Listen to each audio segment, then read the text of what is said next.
As promised, I'd promise you guys all a breakdown for each episode of Warrior on Max, but I didn't expect them to drop 3 episodes on release day.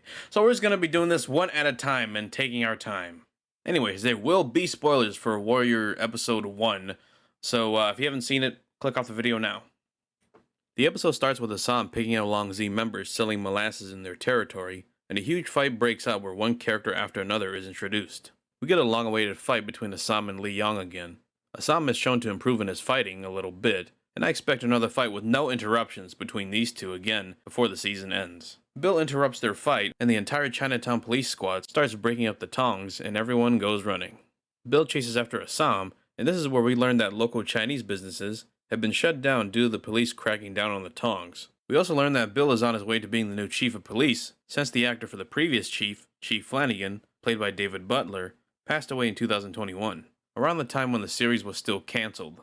Then we get to the awesome intro, which I always treat like the Game of Thrones intros, where there are slight changes in each season. A majority of things remain the same, with Assam doing the Bruce Lee pose, group of Hopway gangsters led by Young Jun, an officer, night workers, dancing Chinese dragon, and foreshadows a cool moment to come in the next few episodes. Then it shows the other key players like Zing, Chow, Mai Ling, Lai, Atoy, Bill, Buckley, and surprisingly, Penelope. Season 2 ended with her being put in a psych ward after being framed for hurting Mayor Buckley.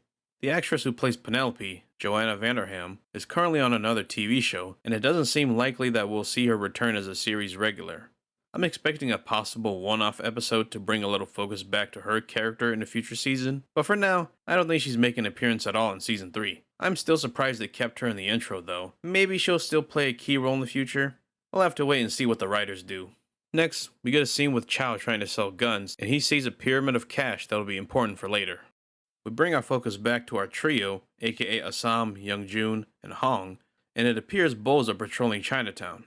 Yes, I'm going to use the show's slang in my breakdowns. Youngjun tries to collect protection money from a printer who can't pay his protection money since he's unable to make any money because of the bulls. Youngjun assaults him to assert his dominance as the new leader, and Assam stops him.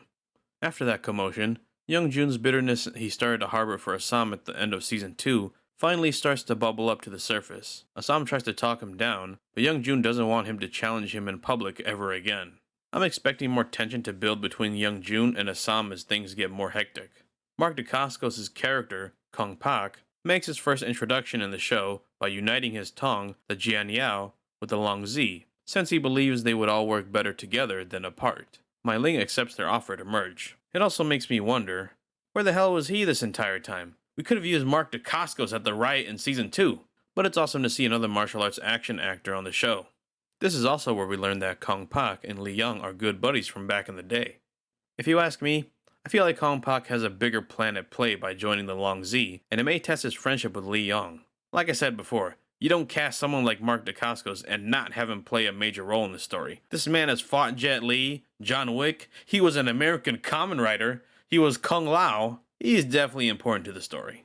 I also expect Kong Pak and Li Yong to at least have one fight this season, whether it be friendly or antagonistic. Our first scene of Leary is him trying to make actual civil negotiations with politicians he's decided to join. Leary's trying to get Irish workers hired, but with no luck, since Chinese workers are cheaper. Leary tries to talk his way through it, and throws Buckley's name in, since he promised votes from Irish workers for him. But when they try to tell him the numbers and statistics, a shouting match nearly happens and the entire council decides against trying to hire Irish labor. For the past year or so, Leary's basically been talking circles around with the city council. I already have a feeling that Leary's old habits will definitely die hard. Politicking will get tough, and he'll definitely get his hands dirty again.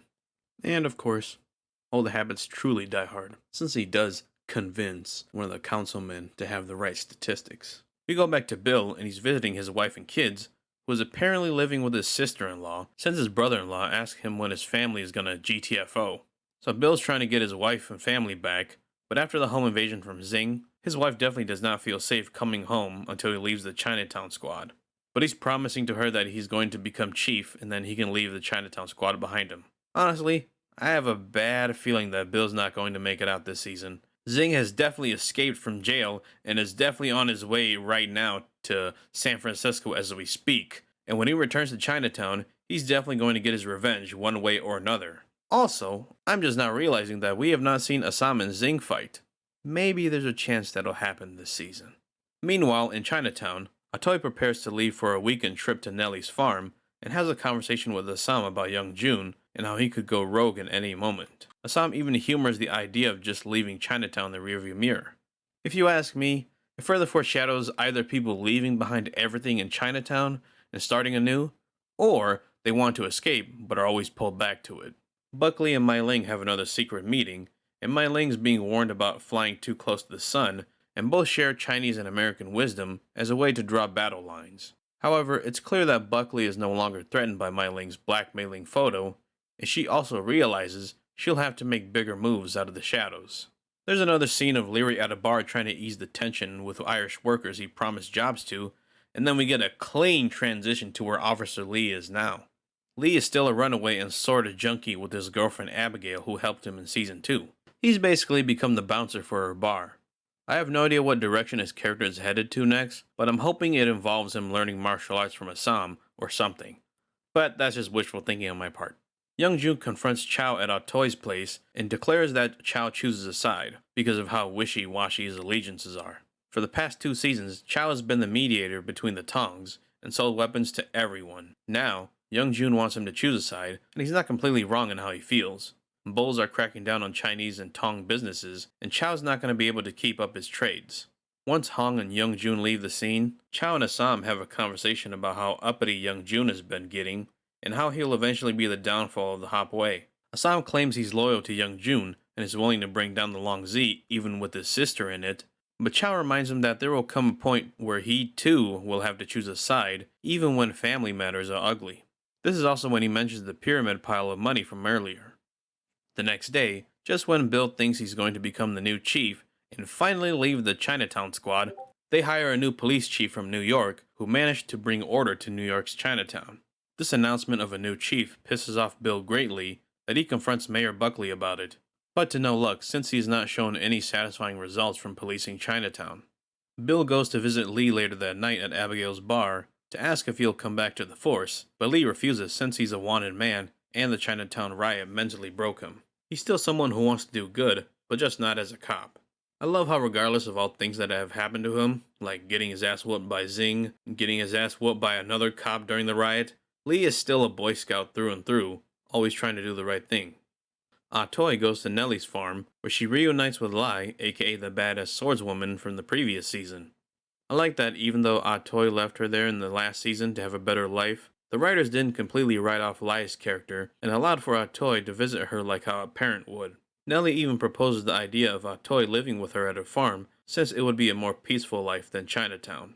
And if you are wondering what Mai Ling will do to get the upper hand next, well, surprise, surprise! She's making social connections with the rich duck ladies by having Chow give them a tour of Chinatown before introducing the Queen of Chinatown herself. She tells the rich duck ladies her story of how she got to America, and it inspires one of the duck ladies to invite her to her house party. This social move may just expand her territory and business. However, Lee Young doesn't like this idea at all, but she tells him to see the bigger picture, since they can no longer run their operations in Chinatown with the bulls and all. It amazingly presents both sides of the picture. On one hand, Mai Ling is trying to be the model minority and not only fit in, but expand into other territories for their own benefit. On the other hand, Lee Young is not willing to play ball due to how the Chinese have been treated in America, especially with the riot in Season 2, and would rather take the stance of trusting his own people rather than allying with the ducks. Both Mai Ling and Lee Young's viewpoints have their goods and bads, but it presents a constant gray area that I personally believe will always be a continuous struggle. Later on that day, we get a scene between Lee Young and Kong Pak sharing a drink where they reminisce about the good old days and how their friendship managed to keep peace between the Jian Yao and Long Zi. But things get kinda tense when Kong mentions that everyone, including himself, believed Lee Young would become the leader of the Long Zi after the previous leader's death. But Lee Young tells Kong that he's not a leader, and that Mai Ling has done much more for the Long Zi than he has. I'm getting more of an impression that Kong Pak will make a move to be more of a leader in the Long Zi than Lee Young, and it'll cause some tension. But we'll have to wait and see. The episode ends with Chow leading our trio to the pyramid pile of money, where they slice, dice, kick, and malfunction revolver kill a bunch of dudes to get the money. But when they get there, they don't find money, they find a way to make money. So far for Warrior Season 3, we got a good setup for things to potentially happen, small interpersonal conflicts within each Tong, a new tougher and meaner police chief coming into town. I'm very excited to see where everything goes from here. That HBO Max money really improved the show's cinematography as shown throughout the episode, and I'm really hoping we get at least 2 more seasons to see this thing through. If there's anything I left out from the episodes, or you have some thoughts to share on it, be sure to comment down below and let me know. If you want to continue to see me do more breakdowns of the episodes as they release, be sure to sub and have the bell icon on so you never miss a video when I drop it. Thank you all for watching, and stay itchy, my fellow onions.